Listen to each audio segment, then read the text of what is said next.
প্রথম দেখায় তেলাপোকা চাষ অস্বাভাবিক এবং কিছুটা ভয়াবহ মনে হতে পারে, কিন্তু অবাক করা বিষয় হল চীনে এই তেলাপোকা চাষ আজ $1 বিলিয়ন বিশাল শিল্পে পরিণত হয়েছে। সেখানে অসংখ্য খামার গড়ে উঠেছে, যেখানে তেলাপোকা লালনের মাধ্যমে অনেকেই বিপুল লাভ অর্জন করছেন।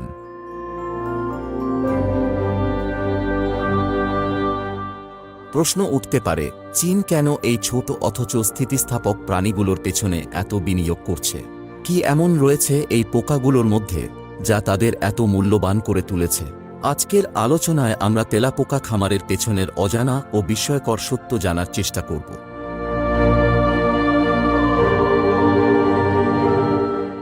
তেলাপোকা শুধুমাত্র একটি সাধারণ ঘরের পোকা নয়, বরং এটি পৃথিবীর প্রাচীনতম জীবিত প্রাণীদের একটি। গবেষণায় জানা যায় তেলাপোকার উদ্ভব হয়েছিল প্রায় 30 কোটি বছর আগে, যা অনেক ডাইনোসরেরও আগে। পৃথিবীতে আজ অবধি চিহ্নিত হয়েছে 4600-এরও বেশি প্রজাতির তেলাপোকা। আজও এই প্রাণীকে পৃথিবীর সবচেয়ে সহনশীল এবং টিকে থাকার দিক থেকে শক্তিশালী পোকামাকড় হিসেবে বিবেচনা করা হয়।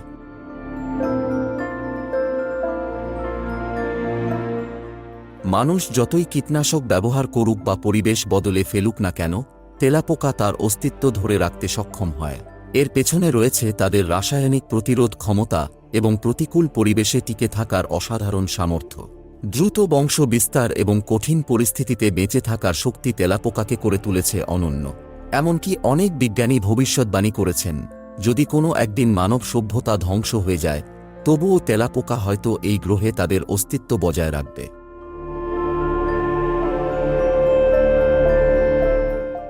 তেলাপোকা চাষ একদিকে যেমন সহজ, অন্যদিকে তেমনি অত্যন্ত লাভজনক। এই পোকাগুলোকে বড় করার জন্য প্রয়োজন হয় উষ্ণ, স্যাঁতসেঁতে এবং অন্ধকার পরিবেশের।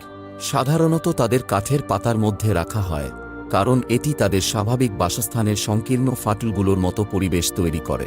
প্রজননের ক্ষেত্রে পুরুষ তেলাপোকা স্ত্রীটির পিঠে উঠে সঙ্গম করে এবং এরপর স্ত্রী তেলাপোকা সেই শুক্রাণু দীর্ঘ সময় সংরক্ষণ করতে সক্ষম হয়, যাতে পরবর্তীতে ডিম নিষিক্ত করা সম্ভব হয়।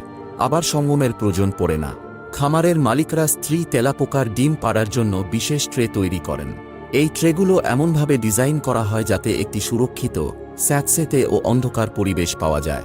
স্ত্রী তেলাপোকা যখন ডিম পাড়ার জন্য প্রস্তুত হয়, তখন সে সাবধানে ডিমের খোলসটি ট্রের সংকীর্ণ ফাঁকে রেখে দেয়। এই পুরো প্রক্রিয়া নিয়মিতভাবে পর্যবেক্ষণ করা হয়। যখন দেখা যায় লার্ভা ট্রের উপরের অংশে ছড়িয়ে পড়েছে, তখন বুঝতে হয় তারা সংগ্রহের জন্য প্রস্তুত। কৃষকরা তখন হালকাভাবে ট্রে ঝাঁকিয়ে বা বিশেষ যন্ত্রের মাধ্যমে লার্ভাগুলো একত্র করেন। এরপর সুস্থ ও সবল লার্ভাগুলোকে বেছে নিয়ে পরবর্তী প্রজনন বা বিক্রির জন্য আলাদা রাখা হয়। ব্যবহৃত ট্রেগুলো আবার পরিষ্কার করে পরবর্তী ডিমের জন্য প্রস্তুত করা হয়। সাধারণত 1 মাস থেকে 6 মাসের মধ্যেই লার্ভা ধীরে ধীরে প্রাপ্তবয়স্ক তেলাপোকায় পরিণত হয়।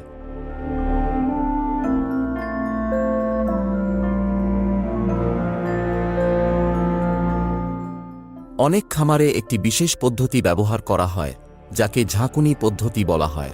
এতে তেলাপোকা লালন করার কাঠামোতে কম্পন সৃষ্টি করে তেলাপোকাগুলো নিচে পড়ে যায়, ফলে সহজে সংগ্রহ করা যায়। একটি স্ত্রী তেলাপোকা তার জীবদ্দশায় হাজার হাজার সন্তান উৎপাদনে সক্ষম, যার ফলে একটি খামারে তেলাপোকার সংখ্যা অত্যন্ত দ্রুতগতিতে বেড়ে যায়।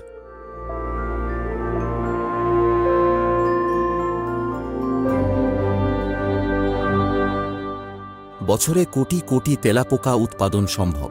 তাদের খাবারও বেশ সহজলভ্য। ব্যয় কমাতে তেলাপোকাকে খাওয়ানো হয় জৈব বর্জ্য, পচা ফলমূল ও সবজি, এমনকি অবশিষ্ট রান্না করা খাবারও।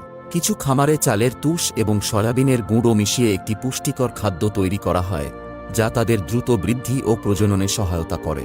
এই সহজ পালন প্রক্রিয়া, বিস্ফোরক হারে বংশবৃদ্ধি এবং নিম্ন ব্যয়ের কারণে তেলাপোকা চাষ একটি সম্ভাবনাময় শিল্পে পরিণত হয়েছে। যদিও এটি এখনও অনেকের কাছে বিতর্কিত এবং গা ছমছমে মনে হতে পারে, তবে বাস্তবতা হল এই অদ্ভুত জীবটি আজ বৈশ্বিক অর্থনীতিতে নতুন সম্ভাবনার দরজা খুলে দিচ্ছে।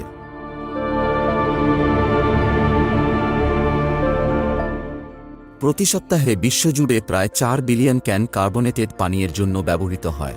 কিন্তু আপনি কি জানেন প্রতিদিন crore crore Coca Cola can কিভাবে তৈরি হয়? তার পেছনে কি প্রযুক্তি ও প্রক্রিয়া কাজ করে? সবকিছু জানতে হলে স্ক্রিন এ ভেসে ওঠা ভিডিওতে ক্লিক করুন।